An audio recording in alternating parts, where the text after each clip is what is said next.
तो गाइस कैसे हो आप लोग। तो स्वैलोडे स्टार के नेक्स्ट नॉवल के एपिसोड नंबर 496 में आपका स्वागत है। तो चलिए शुरू करते हैं। तो जैसा कि हमने पिछले एपिसोड में देख ही रखा है कि लू फेंग ने अपने परफेक्ट लाइफ जीवन लेवल को यहाँ पे 1 लाख टाइम तक पहुँचा दिया होता है। और साथ ही में हमने देखा कि अब लू फेंग तैयार हो चुका था अपने आप को ब्रेक थ्रू करा के ट्रिगर लेवल में ले जाने को। और इसी के साथ वो अपनी चारों बॉडीज़ को, जो 3 बॉडीज़ थी, उन सबको वापस बुलाने लगता है क्योंकि ये जरूरी थी। क्योंकि ब्रेक थ्रू के बाद लू फेंग की सारी बॉडी कंबाइन होकर एक बन जाएगी। लू फेंग अपने आप के ब्रेक थ्रू के प्रोसेस को शुरू कर देता है, अपने माइंड को फोकस करता है, सबको कॉम्पैक्ट करता है और सब में अपनी पावर्स को यहाँ भरने लगता है।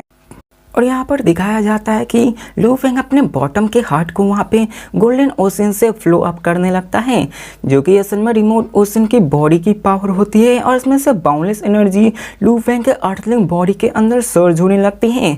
अब प्रिसाइज किया जाए तो यहाँ पे रिमोट ओशन बहुत ज़्यादा बड़ा था। लू फेंग की अर्थलिंग बॉडी तो हम जान ही सकते हैं कि वो कितनी छोटी हो सकती है। उसमें से सारी पावर उसके अंदर जाने लगता है। अब रिमोट ओशन की जो बॉडी थी वो 1200 लाइट ईयर्स जितनी हो चुकी होती है। और इसी कारण लू फेंग को यहाँ पे किसी भी चीज की जरूरत नहीं थी।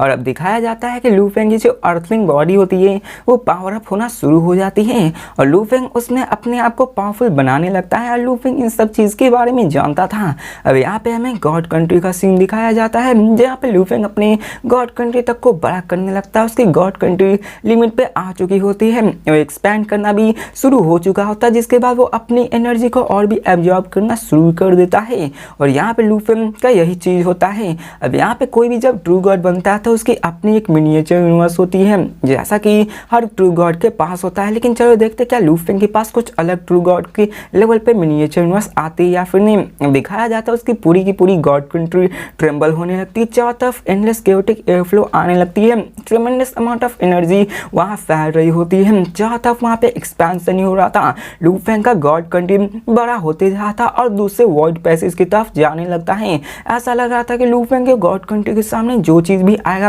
वो यहाँ पे खत्म हो जाएगा। वो सीन टोटली डिस्ट्रक्शन का लग रहा होता है। उसकी गॉड कंट्री अभी भी एक्सपैंड हो रही होती है। लू फेंग देख पाया था कि वो स्पेस इंटरवल जहाँ पे लू फेंग ने अपने को प्लान किया हुआ था वो भी बढ़ती जा रही होती है। दिखाया जाता है 7 दिन ऐसे ही पास हो जाते हैं और लू फेंग का God country 100 million light years का हो चुका होता है और इसका डायमीटर बहुत बड़ा होता है। और ये इतना कि किसी भी नॉर्मल ट्रू गॉड्स के कंपैरिजन जितना ही आ चुका होता है, लेकिन वो अभी भी बढ़ रहा होता है। उसकी पूरी की पूरी गॉड कंट्री फैलती जा रही होती है। लू फेंग यहाँ पे शॉक हो चुका होता है और सोचने लगता है कि आखिर उसकी मिनिएचर यूनिवर्स कितनी ज़्यादा तक बढ़ सकती है, क्योंकि लू फेंग ने तो पहला ही इंसान है जो कि वहाँ पे 1 lakh time life gem levels को अचीव कर पाया। तो लू फेंग ये देखना चाहता है कि उसकी गॉड कंट्री कितना ज़्यादा बड़ा हो सकता है। और ऐसे ही दिखाया जाता है कि लू फेंग अपने ट्रू गॉड के पाथ में फोकस कर रहा होता है। इसकी डायमीटर बढ़ने लगती है 200 से 300 मिलियन लाइट ईयर्स में लू फेंग देख पा रहा था और यहाँ पे वो इंतजार कर रहा था। लू फेंग भी परेशान हो जाता है कि यहाँ पर आखिर क्या हो रहा है। लू फेंग की जो मिनिएचर यूनिवर्स वो बड़ी होती जा रही थी और हमें सीन चेंज कर यहाँ पे प्राइमर के सिटी लीडर को दिखाया जाता है, जो कि यहाँ पे जानते थे कि लू फेंग का तो मिनिएचर यूनिवर्स यहाँ पे बड़ा हो रहा है। लेकिन आधा साल बीत चुका है, लेकिन अभी तक कोई भी न्यूज़ नहीं आई होती है लू फेंग की तरफ से। और साथ ही में टीचर ऑरिजिन को भी दिखाया जाता है और वो कहते हैं कि मुझे भी नहीं जानता कि क्या हो रहा है, लेकिन लू फेंग की गॉड कंट्री अभी भी एक्सपैंड कर रही है, हम लोग यहाँ पे नहीं जानते हैं और अभी की मर्तबा हमें लू फेंग को प्रोटेक्ट ही करना होगा। अब कई सारे यूनिवर्स ओशन के जितने भी बंदे थे वो इसी के इंतजार में थे और किसी को भी नहीं पता था। यहाँ पे दिखाया जाता है कि लू फेंग की जो मिनिएचर यूनिवर्स होती है वो बहुत ज़्यादा बड़ा होने लगती है। सब लोग इसको देख पाते हैं, उसमें से वाइब्रेशन बहुत ज़्यादा निकल रही होती है। जबकि लू फेंग का जो बिलियंस ऑफ लाइट्स में निकला था उसमें से तो कई सारे रेसेस, हर रेस के बंदे लू फेंग के सामने झुक चुके थे और सबको इस चीज़ के बारे में पता चल चुका होता है, सब लोग जान चुके थे।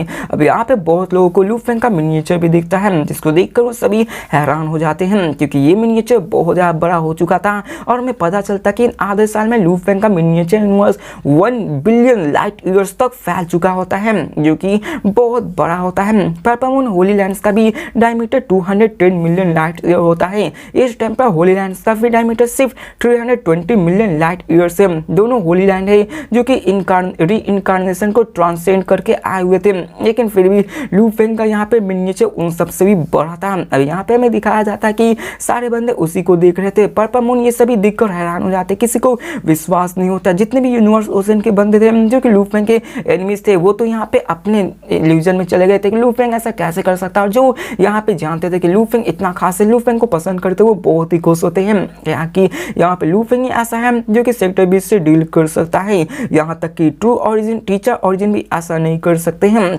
और वो भी लू फेंग के इस बड़ी मिनिएचर यूनिवर्स देखकर हैरान हो चुके थे। अब लू फेंग देख पाया था कि उसकी अभी जो मिनिएचर यूनिवर्स है वो अभी भी बड़ी होती जा रही है। लू फेंग को समझ नहीं आता कि आखिर ये कब बड़ा होगा। लू फेंग यहाँ पे इन सारे स्टेप्स को ऐसे ही चलने देता है। यहाँ पे दिखाया जाता है कि लू फेंग उसे एंडलेस केओटिक एयर फ्लो में होता है और सारे बॉडीज को ले आता है, उसे ऑरिजिन में ले आता है, और तभी लू फेंग के अंदर से स्ट्रॉन्ग पावर निकलती है। ये इन्फ्लुएंस थे लू फेंग के ओरिजिनल बॉडी, मोसा body, golden horn based body, remote ocean body, और यहाँ पे the small remote ocean lake, जो कि असल में वहां से एंडलेस एनर्जी सप्लाई होती है। सबको लू फेंग डिसइंटीग्रेट कर देता है, मतलब उसको तबाह कर देता है। यहाँ पे चारों सभी बॉडी डिसइंटीग्रेट हो जाते हैं और तभी दिखाया जाता है कि सभी बॉडीज कंबाइन होकर एक हार्ट बनता है। यहाँ पे ट्रू गॉड लेवल का जो बंदा होता है उसका मेन चीज होता है हार्ट। अगर उसके हार्ट को तबाह कर दिया जाए तो यहाँ पे वो मारा जाएगा। जैसा कि अंडाई के केस में देख लो तो उसके पूरे 100 बॉडी को डिस्ट्रॉय करना हो या फिर 100% उसके सोल को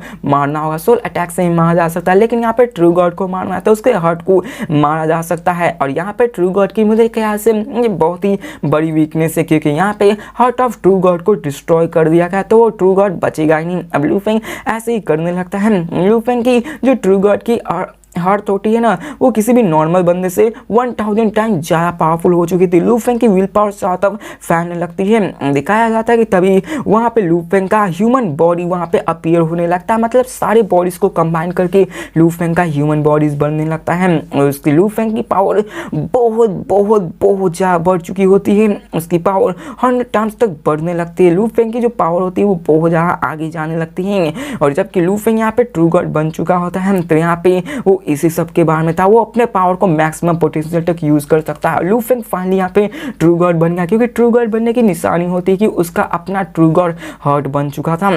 और साथ ही में लू फेंग सारी जितने भी ट्रेजर्स होते हैं उन सबको बुला लेता है अपने पास, और सभी लू फेंग के पास आ चुका होता है। लू फेंग के पास कई सारे पावरफुल ट्रेजर्स आ चुकी होती है, जैसा कि वूकी गॉड को हमने देखा है, स्टार्ट और सीवंग्स को देखा है। लू फेंग ने इन सबको यहाँ पे अपने इसी मेहनत के बदौलत यहाँ पे पाया होता है। लू फेंग की पावर बहुत ज़्यादा हो चुकी होती है। यहाँ पे दिखाया जाता है कि लू फेंग ने अपने न्यू स्ट्रक्चर लॉज को भी बना लिया होता है, जो कि ट्रांसेंडेंट प्रोसेसर्स में इंस्टेंटली फील किया जा सकता है। लू फेंग इसका नाम देता है बिगिनिंग ऑफ द ओरिजिन। दिखाया जाता है कि लू फेंग पूरे के पूरे इंटायर यूनिवर्स के अंदर आ चुका होता है। लू फेंग की विल पावर भी बहुत ज़्यादा बढ़ चुकी होती है। यहाँ पे लू फेंग की पावर और भी ज़्यादा बढ़ने चुकी होती है और लू फेंग के पास और भी कई सारे स्ट्रक्चर लाओ। अब जैसा कि हमने देखा है कि कोई भी बंदा ब्रेक थ्रू करता है तो ऐसे स्टेट में आ जाता है जहाँ पे उसकी बॉडी में एनर्जी एंटर करने लगती है, उसे लॉज दिखने लगते हैं। वैसा ही पावर लू फेंग के भी साथ हो रहा था। लू फेंग ने इसको नाम दिया था बिगिनिंग ऑफ द ओरिजिन, क्योंकि ये 1 लाख हेवंस से बना हुआ था। 1 लाख हेवंस मतलब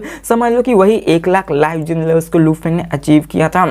और फिर हमें दिखाया जाता है कि लू फेंग यहाँ पे अपने यूनिवर्स स्ट्रक्चर पैलेस में होता है, वहीं पे सेक्टर बीस्ट भी उस तरफ आ ही रहा होता है। यहाँ पे वो इन सब के बारे में सोच आता है। यहाँ पे सेक्टर बीस्ट मोरोसा बहुत ही गुस्सा होता है, क्योंकि यहाँ पे वो बहुत ही कमजोर हो चुका था। इतना कि समझ लो कि वो अपने ग्रुप में पहले तो बहुत ही स्ट्रॉन्ग था, लेकिन वहीं से लताड़ फताड़ कर वहाँ से फेंक दिया गया था। वो इतना कमजोर हो चुका था और इसके कारण उसके मन में लू फेंग के लिए बहुत बहुत ज़्यादा गुस्सा होने लगा था। और वो कहता है कि मुझे कैसे भी करके लू फेंग से चांस यहाँ पे बदला लेना ही होगा। उसके मन में आग पनप रही होती है और फिर हमें दिखाया जाता है कि वो आगे बढ़ने लगता है। और हमें पता चलता है कि यहाँ पे होंग और आई डेविल गॉड को भी पहले यूनिवर्स मास्टर्स के द्वारा यहाँ पे सेक्टर बीस्ट को नेक्स्ट में एक्सप्लोर करने को यहाँ पे बताया गया था, लेकिन वो सभी यहाँ पे बहुत ही बुरी तरीके से इंजर्ड होकर वापस जा चुके थे। होंग भी यहाँ पे उस चीज़ को संभाल नहीं पाया था, क्योंकि सेक्टर बीस्ट अभी बहुत ज़्यादा स्ट्रॉन्ग हो चुके होते हैं। और यहाँ पे हमें दिखाया जाता है 9 हेडेड डेविन मास्टर, जो कि असल में उन लोगों में से एक था जो कि पूरे के पूरे यूनिवर्स ओसिन को बिट्रे कर रहा था। जैसा कि मैंने आपको बताया कि कुछ लोग ऐसे थे जो कि लू फेंग से नफरत करते थे, कुछ लोग ऐसे थे जो कि यहाँ पे 20 सेक्टर 20 के साथ ही अलायंस बनाना चाहते थे क्योंकि वो जिंदा रहना चाहते थे। और इसमें 9 हेडेड डेविन मास्टर भी होते हैं जो कि सेक्टर 20 मोरोसा से यहाँ पे कॉन्टैक्ट करते हैं, उसके साथ यहाँ पे बात करके उसके साथ अलायंस बनाने की कोशिश करते हैं। लेकिन क्या किया जाए, यहाँ पर तो कुछ भी नहीं किया जा सकता। 9 हेडेड डेमन मास्टर वो सेकंड रीइंकार्नेशन का बंदा होता है और यहाँ पे वो उसके साथ मिल जाता है। और फिर हमें यहाँ पे बताया जाता है 9 हेडेड डेमन मास्टर जो कि मोरोसा को सारी चीज़ें बता देता है कि यहाँ पर क्या चीज़ें हो रही है। वो बता देता है कि लू फेंग ट्रू गॉड बनने की प्रोसेस में, जिसको सुनकर वो पूरी तरह से हैरान हो चुका होता है क्योंकि मोरोसा जानता था कि जब वो यूनिवर्स मास्टर था तभी उसका वो मुकाबला नहीं कर पाता था। तो आखिरकार यहाँ पे जब वो ट्रू गॉड बन जाएगा तो आखिरकार लू फेंग के पास इतनी सारी पावर हो जाएंगी कि वो उसे आसानी से मार सकता है। यहाँ पे हमें दिखाया जाता है कि वो सब ऐसे ही बात करने तो वो सारी चीज़ें मोरोसा को बता देता है कि क्या क्या अभी यूनिवर्स में हो रहा है। और अब फिर हमें लू फेंग के मिनिएचर यूनिवर्स का सीन दिखाया जाता है जहाँ पे 1 लाख हेवेंस जो कि लू फेंग ने क्रिएट किया होता है वो आ गया होता है। उसके अंदर से कई सारे केओटिक एनवायरनमेंट आने लगती हैं। अब लू फेंग अपने इसी प्रोसेस के अंदर सोता है। लू फेंग की विल पावर्स और भी ज़्यादा बढ़ने लगती है। अब समझ लो कि यहाँ पे लू फेंग की विल पावर जो उसकी एनर्जी जितनी ज़्यादा होगी उतनी ही ज़्यादा उसकी बड़ी गॉड कंट्री होगी। यहाँ पे वो सब ऐसे ही बढ़ने जा रही है। अब समझ लो तो ऐसे ही डेलिकेट हर एक चीज़ क्रैक होकर रिवोल्यूशन होकर वो बढ़ती जा रही होती है। और यहाँ पे लू फेंग अपनी विल पावर से फॉर्म कंट्रोल कर सकता है। मतलब वो एक बोली बोलेगा, मतलब कि बन जाओ तो वो बन जाएगा। और लू फेंग की पावर इतनी ज़्यादा हो चुकी होती है। लू फेंग उन सबको सील करने लगता है। वहाँ पे 1 लाख प्लांट्स आ चुके होते हैं, वॉइड बनाने लगते हैं, प्लांट्स हर एक चीज़ बनाने लगते हैं। समझ लो कि वो अपनी अंदर की अपनी मिनिएचर यूनिवर्स बनाने लगता है जहाँ पे लोग रह सकते हैं। लू फेंग वहाँ पे प्लांट्स बनाने लगता है, प्लांट्स प्लेन सारी चीज़ बनाने लगता है। लू Feng beginning of the origins तक को भी यूज़ करता है। इन सबके मुकाबले वो इन सब को क्रिएट कर पा रहा था और लू फेंग के पास भी सारी पावर आ चुकी होती है। वो अपने आप को ट्रांसफॉर्म भी करने लगता है जिसके कारण उसकी पावर और भी ज़्यादा बढ़ने लगी होती है। और अब फिर हमें सीन चेंज कर यहाँ पे कहीं ना कहीं का सीन दिखाया जाता है जो कि नोवेयर का सीन होता है जहाँ पे मोरोसा खड़ा होता है। वो अपने ओरिजिनल फॉर्म में होता है जिसके अंदर से बहुत ही पावरफुल ऑरा निकल रही होती है। वहाँ पे दिखाया जाता है कि उसकी पावर बढ़ चुकी होती है। हमें नहीं बताया जाता कि किस लेवल तक, लेकिन हमें ये नहीं पता होता है। लेकिन समझ लो कि वो अभी सेकेंड स्टेज पाइनेकल में आ चुका होगा और यहाँ पे वो अपने आप को पावरफुल बना रहा था। अब फिर हमें दिखाया जाता है कि वो फाइनली शॉक डेविल गॉड पे अटैक करता है जहाँ पे शॉक डेविल गॉड को भी इसके बारे में पता चल जाता है कि सेक्टर 20 यहाँ पे आ चुका है, लेकिन वो बहुत ही लंबे टाइम से डिसअपीयर था। यहाँ पे दिखाया जाता है कि वो इसके बारे में सारी चीज़ों को बता देता है कि यहाँ पर वो आ चुका है, कि मेरे वो मिनिएचर यूनिवर्स को खाने आया है। और सेक्टर 20 के रीअपीयर की न्यूज़ सारे यूनिवर्स ओशन में फैल चुकी होती है और सबको इस चीज़ के बारे में पता चल जाता है। और फिर हमें दिखाया जाता है कि वो सभी आ चुके होते हैं ह्यूमन लू फेंग से मदद मांगने के लिए, जो कि वो चले जाते हैं प्राइमा केओस सिटी लीडर में जहाँ पे वो मिल्की वे हॉर्डी लीडर को डील करने के लिए बोलते हैं। लेकिन यहाँ पर मिल्की वे हॉर्डी लीडर तो ब्रेक थ्रू करने के चक्कर में था। यहाँ पे लू फेंग तो यहाँ पे उन सबकी मदद नहीं कर सकता था, जिसके कारण प्राइमा केओस सिटी ह्यूमंस के जितने भी लोग थे वो मना कर देते कि अभी ह्यूमंस मतलब मिल्की वे लीडर को यहाँ पे कोई भी बॉदर नहीं करेगा। जो भी ऐसा करेगा यहाँ पे वो हमारे ह्यूमंस का दुश्मन हो जाएगा, क्योंकि यहाँ पे लू फेंग ब्रेक थ्रू करा था और ये प्रोसेस बहुत ही जरूरी था। लू फेंग अपने पावर्स को बढ़ा सकता था। और फिर हमें लू फेंग का सीन दिखाया जाता है जहाँ पे लू फेंग मिनिएचर यूनिवर्स में था, जहाँ पे वो सबको भेज देता है बाहर कि कोई भी यहाँ पे नहीं आएगा, क्योंकि यहाँ पे लू फेंग इंपॉर्टेंट प्रोसेस में होता है, कोई भी उसको डिस्टर्ब नहीं कर सकता। टाइम पास होने लगता है, डे पास होने लगता है, सेक्टर 20 आते जाता होता है, उसकी पावर भी बढ़ते जा रही होती है। वो एक दिन आता है फिर गायब हो जाता है फिर आता, और यहाँ पे दिखाया जाता है कि वो ऐसे हो चुका होता है, मेयरली हाफ डे होता है। और वहाँ पे दिखाया जाता है कि वो ऐसे ही करके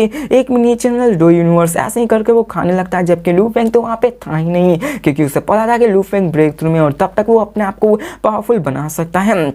और फिर पता चलता है कि 6 मिनिएचर यूनिवर्स को वो ये सब कर दिया होता है, लेकिन वो अभी भी कुछ नहीं कर सकते। वो इंतजार कर रहे थे कि यहाँ पे कोई भी लू फेंग को तो बॉदर नहीं कर सकता, नहीं तो ह्यूमंस के दुश्मन हो जाएंगे, जिसके कारण कोई भी ह्यूमंस को यहाँ डिस्टर्ब नहीं कर पाता। फिर हमें लू फेंग को दिखाया जाता है जो कि यूनिवर्स ओशन में उसी के बीच में होता है। वो अपने आप को इवॉल्व कराने की कोशिश कर रहा होता है। वहाँ पे अपने उन साइड 10 मेजर बेसिक लॉ जहाँ पे time space gold would water fire और थंडर विंड एंड पार्ट्स को यहाँ पे सीखने की कोशिश कर रहा होता है। जैसे ही कोई ट्रू गॉड में बनता है वो उन सारी मेमोरीज उसके माइंड में आने लगती है, वो उन सबको यूज कर सकते हैं। लू फेंग इस इवोल्यूशन को सिर्फ एक ही लाइफ टाइम में विटनेस कर सकता है। जब कोई भी ट्रू गॉड बनता है तो ये उसी के एक बार ही आता है, वो एक ही बार इस मोमेंट को एंजॉय कर सकता है। और यहाँ पे लू फेंग के पास दूसरा अपॉर्चुनिटी नहीं होता, जिसके कारण लू फेंग इसमें अपने आप को पूरी तरह से ढाल देता है, सबको कॉम्प्रीहेंड करने लगता है। उसकी कॉम्प्रीहेंशन स्किल अनबिलीवेबल स्पीड से आगे बढ़ने लगती है, ऐसे ही कॉम्प्रीहेंड होने लगता है। अब यहाँ पे ऐसे हमें कई और सारी चीज़ें बताई जाती हैं जो कि आपको पहले से ही पता है, यूनिवर्स ओशन इन सब के बारे में, जो कि फालतू सी बकवास है। अब लू फेंग यहाँ पे अपने आप को पावरफुल बना रहा था, उसके उस एनर्जी में इवॉल्व कर रहा होता है। और यहाँ पे फाइनली लू Feng inside evolution of chaos को भी सीख पाता है। इवोल्यूशन ऑफ केओस समझ लो तो एक तो मोस्ट पावरफुल चीज़ है जो कि यहाँ पे सीखा जा सकता है ब्रेक थ्रू के बाद के समय जो प्रोसेस आता है। और फाइनली एक लंबे अरसे बाद यहाँ पे लू फेंग इवोल्यूशन ऑफ केओस को सीख पाता है, जबकि लू फेंग ये समझ जाता है कि आखिर यूनिवर्स कैसे बना था। फिर दिखाया जाता है कि लू फेंग अपने प्राइमरी स्टेट में आ चुका होता है। और यहाँ पे टाइम जो लू फेंग ने स्टेट किया होता है वो बहुत ज़्यादा होता है। लू फेंग अपने उन सारी चीज़ों को रिकॉल करने लगता है जो कि वो इन सारे प्रोसेस में सीखा होता है। ब्रेक थ्रू करने के बाद लू फेंग आगे बढ़ता अपने मिनिएचर यूनिवर्स के पास जाता है, जहाँ पे चारों तरफ बंदे मौजूद होते हैं। और फिर दिखाया जाता है कि लू फेंग अपने आप को ब्रेक थ्रू कर लिया होता है, सारी इंपॉर्टेंट चीज़ें कर लिया होता है जो कि असल में ब्रेक थ्रू की बात करनी चाहिए। लू फेंग अपने बाहर निकलता है उस जगह से, और जैसे ही बाहर निकलता है वहाँ पे देखता है कि सारे ग्रेट बीइंग्स वहाँ पे बाहर खड़े। तो लू फेंग कंफ्यूज हो जाता है कि आखिर ये सब क्या कर रहे हैं। जैसे ही बाहर निकलता है सबको पता चल जाता है और सब लोग मिल्की वे हॉट एलिजो को कॉन्ग्रेचुलेशंस करते हैं। और तभी दिखाया जाता है लू फेंग को जो कि चारों तरफ देखते हैं जहाँ पे कई और फोर्स के बंदे आए हुए होते हैं। यहाँ पे लू फेंग इन सब के बारे में, अपने पावर्स के बारे में सोचने लगता है। यहाँ पे वो कहता है कि मेरे पास यहाँ पे कैसा अननोन पावर्स है, तो मुझे उसको केयरफुली बाद में उसको स्टडी करना होगा। जहाँ पे लू फेंग बिलियंस ऑफ रेस की तरफ से कॉन्ग्रेचुलेशन मिल रही होती है। और फिर हमें दिखाया जाता है कि लू फेंग के डिस्पल्स भी, जितने भी डिस्पल्स है वो सभी लू फेंग को यहाँ पे कॉन्ग्रेचुलेट करने आए हुए होते हैं। और यहाँ पे ऐसे ही थे। अभी यहाँ पे लू फेंग उन सबको देखकर आप समझ जाता है कि कुछ न कुछ गड़बड़ है। तो लू फेंग पूछता है कि क्या यहाँ पे सेक्टर 20 आया हुआ है, क्या वो फिर से आए। तो वो कहते हैं कि ज़्यादा लंबा अरसा नहीं, वो यहाँ पे आए हुए वो सभी फर्स्ट और सेकेंड यूनिवर्स के एरास पे अटैक कर रहे हैं। तो लू फेंग बाकी शायद समझ जाता है। लू फेंग पूछता है कितने सेक्टर 20, तो वो कहता है सिर्फ एक ही। तो लू फेंग कहता है कोई बात नहीं। तो यहाँ पे लू फेंग जानता था कि वो आसानी से उसको मार देता। वो सबका शुक्रिया अदा करता कि मैं मिनिएचर यूनिवर्स को गार्ड करने के लिए बहुत ज़्यादा शुक्रिया। मैं जानता हूँ कि सेक्टर 20 आ चुका है और मैं अपनी सारी पावर से अपने रेस को प्रोटेक्ट करने की यहाँ पे करूँगा। यहाँ पे उन्होंने फिर से न्यूज़ बता दिया होता है कि यहाँ पे अब लू फेंग अपने आप को वर्चुअल यूनिवर्स में कनेक्ट करता है, जहाँ पे वहाँ पे लू फेंग को भी कई सारे न्यूज़ कॉन्ग्रेचुलेशंस मिलती है। जहाँ पे लू फेंग चला जाता है प्राइमरी केओस सिटी लीडर से बात करने से, जहाँ पे लू फेंग पूछता है कि क्या यहाँ पे सेक्टर 20 की चिंता करने की कोई ज़रूरत है। तो सेक्टर प्राइमरी केओस कहते हैं कोई भी ज़रूरत नहीं है, यहाँ पे सेक्टर 20 9 टाइम्स आ चुका था और आधे महीने बाद वो आता है। और यहाँ पे सेक्टर 20 ने ऑरिजिन्स की पावर को यहाँ पे लिया होगा। एटलीस्ट यहाँ पे 1 साल आधा साल का तो टाइम लगने वाला है, इसमें रश करने की कोई ज़रूरत नहीं है। यहाँ पे वो लू फेंग से कई सारे बातें करते हैं, जो भी हुआ वो सारी चीज़ें बताने लगते हैं। अब यहाँ पे सेलिब्रेशन भी आ चुकी होती है, यहाँ पे लू फेंग की इन्हीं जस्ट मनाया जाता है लू फेंग के ब्रेक थ्रू पे। और लू फेंग यहाँ पे अपनी पोटेंशियल को फिर से स्टडी करने पे लगा देता है। लू फेंग ने अपने कॉन्शियसनेस को 2 पार्ट्स में डिवाइड कर दिया होता है।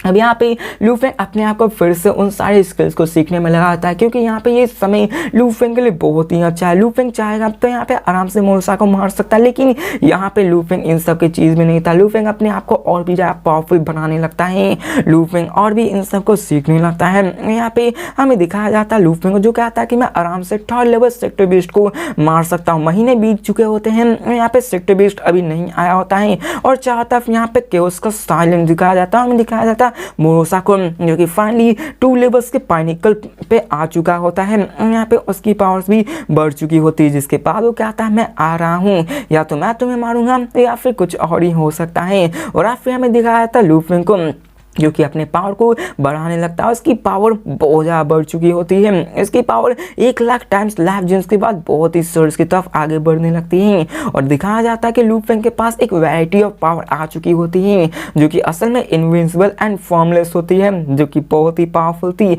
और इस कारण से लू फेंग अपने पूरे के पूरे बॉडी स्ट्रक्चर को चेंज कर सकता है। मतलब ये हुआ कि लू फेंग चाहेगा तो सेक्टर बीस्ट बन सकता है, प्राइमरी कैपेसिटी ट्रूयान अपने आप को जीजिन में ही बना सकता है, वो अपने बॉडी फॉर्म्स को चेंज कर सकता है, कोई भी उसको पहचान भी नहीं पाएगा। लू फेंग इतनी परफेक्शन लेवल्स पे आ चुका होता है, वो अपने आप के सेपरेशन ऑफ बॉडीज तक को यूज कर सकता है, वो किसी भी एंडलेस बॉडीज की स्किल्स को बिल्ड कर सकता है। लू फेंग की पावर बहुत ज्यादा बढ़ चुकी होती है यहाँ पे, इसी कारण से लू फेंग अपने आप को ट्रांसफॉर्म भी कर सकता है। और फिर लू फेंग उन सब चीज़ के बारे में सीखने लगता है। अब यहाँ पे लू फेंग वही सब ट्राई करता है चेंज, जहाँ पे सेक्टर बेस प्राइमरी कैपेसिटी लॉन्गयान ट्रू इन सब पे वो चेंज होने लगता है। वो किसी भी चीज़ में पत्थर में भी बदल सकता है, स्पेस में भी बदल सकता है, जो कि समझ लो तो असल में यहाँ पे कौन सी बॉडी है मुझे भूल गया, वहाँ पे उसकी लू फेंग की जो मोसा क्लैंसमैन की बॉडी होती है, समझ लो उसी टाइप की लू फेंग को पावर मिली होती है, जबकि लू फेंग की सारी बॉडीज उसके अंदर कंबाइन हो चुकी हो, तो उसकी पावर तो लू फेंग को मिलनी लाजमी है, जिसके कारण लू फेंग को शायद ये चेंज का टेक्निक मिला होगा, जो कि रिमोट ओशन की बॉडी के भी हो सकता है। इसमें डिटेल्स नहीं बताया, बस एजम्पशन किया जा सकता है कि रिमोट ओशन बॉडी में जैसे क्रिएशन और मोसा क्लैंसमैन जो कि किसी भी चीज़ में बदल सकती है, उन्हीं चीज़ों के कंबाइन के कारण लू फेंग के पास ये पावर आ चुकी थी, जिसके कारण लू फेंग अपने बॉडीज को इस तरह से चेंज कर सकता है, जो कि इनविंसिबल एंड फॉर्मलेस था, जो कि किसी भी चीज में फॉर्म हो सकता है, पत्थर से लेकर प्राइमरी के सिटी लीडर ट्रूयान सिटी माउंटेन के किसी में भी हो सकता है। और फिर हमें दिखाया जाता है मोरोसा को, जो कि 9 हेडेड डेमन मास्टर से यहाँ पे बात करता है, वो भी सारी चीज़ें बता देता है कि क्या क्या हो रहा है। और यहाँ पे मोरोसा को दिखाया जाता है जो कहता है कि मिल्की वे हॉट लीडर, मैं तुम्हें तो नहीं मार सकता हूँ, लेकिन यहाँ पे मैं जानता हूँ कि मेरे पास किंग बनने का भी कोई चांस नहीं, लेकिन मैं तुम्हें यहाँ पे रिग्रेट करा के रहूँगा। अब रिग्रेशन की बात क्या है वो तो हमें आगे पता चलेगा, क्योंकि यहाँ पे लू फेंग वो मोरोसा जानता था कि वो ट्रू गॉड लेवल का लू फेंग का मुकाबला नहीं कर सकता है, लेकिन वो यहाँ पे कहता है कुछ नहीं होगा, मैं तुम्हारी इंफॉर्मेशन पेडी और बाकी सबको दे दूंगा। मतलब ये हुआ कि वो इस सारी इंफॉर्मेशन को अपने रेसेस तक पहुंचा देगा, जिसके कारण पूरे के पूरे जितने भी मोरोसास या फिर उसके साथी सेक्टर बीस्ट है, वो सभी के सभी यूनिवर्स ओशन पे अटैक कर देंगी। और यहाँ पे अगर पूरे के पूरे बिलियंस में अटैक हुए, जो कि 100 मिलियन 1 बिलियंस के बराबर से ये सब मान लो एक साथ अटैक करेंगे, तो पूरी की पूरी तरह से क्या ही होगा। और वो कहता है कि मैं तुम्हें मारने में फेल हो जाऊँ, लेकिन मैं तुम सबको डिस्ट्रॉय कर दूंगा। वो कहता है कि पहला गिफ्ट तो मैं ही हूँ, और सेकेंड गिफ्ट, जिसके बाद वो डिसअपियर हो जाता है। और फिर हमें दिखाया जाता है जहाँ पे मोरोसा आगे की तरफ जाने लगता है, वो आगे बढ़ रहा होता है ताकि वो मिल्की वे की तरफ आ चुके हैं। यहाँ पे वो बेडी को भी सारी न्यूज़ बता देता है कि यहाँ पे क्या हुआ, वो सारी चीज़ें बता देता है बेडी को अपने माइंड ट्रांसमिशन से कि वो ये सारी चीज़ जो कि अभी तक हो चुकी होती हैं, जिसके बाद वो आगे आ चुका होता है। या फिर हमें बेडी को दिखाया जाता है जिससे कि वो सारी न्यूज़ पता चल जाती हैं, और वो पैर तो बैठा हुआ था, उसके माइंड में भी आता और क्या था है मिल्की वे हार्ड लीडर लू फेंग, जिसके बारे में शिनचैन को एक मिनिएचर यूनिवर्स का सीन दिखाया जाता है, जो कि असल में एक पोर्टल टाइप होता है। यहाँ से ही वो मोरोसा सभी जगह अटैक करता है। या फिर हमें दिखाया जाता है कि वो उस जगह पे आ चुका होता है ह्यूमंस के एरिया में, और उसके सामने एक मिनिएचर यूनिवर्स होता है। और यहाँ पे आप लोग हैरान हो जाओगे कि इस बार मोरोसा ने जिस मिनिएचर यूनिवर्स को टारगेट किया होता है वो किसी और का नहीं बल्कि टीचर ऑरिजिन का मिनिएचर यूनिवर्स होता है, जबकि टीचर ऑरिजिन कंप्लीटली सप्रेस हो चुके थे और वो अपने मिनिएचर यूनिवर्स को कंट्रोल भी नहीं कर सकते थे, जिसके काम बड़ी आसानी से उसके मिनिएचर्स को सैल्यू कर सकते हैं। और यहाँ पे अगर उसने ऐसा किया तो मतलब ये हुआ कि उसने पूरे के पूरे ह्यूमैनिटी को यहाँ पे गुस्सा दिला दिया, और यही तो उसका यहाँ पे काम होता है, जिसके बाद यहाँ पे हमें दिखाया जाता है कि वो उसके मिनिएचर यूनिवर्स को खाना शुरू कर देता है। तो गाइस जिसके साथ ये भी एपिसोड खत्म होता है, तो मिलता है नेक्स्ट वीडियो में और देखते हैं कि क्या होता है जब ह्यूमंस को पता चलेगा, प्रामा के सिटी लीडर और लू फेंग को पता चलेगा कि उनके टीचर पे ही मोरोसा ने अटैक कर दिया, मिनिएचर यूनिवर्स को स्वैलो करना शुरू कर दिया। उनके गुस्सा को देखने में बनता है। तो मिलते हैं नेक्स्ट वीडियो में, तब तक के लिए बाय।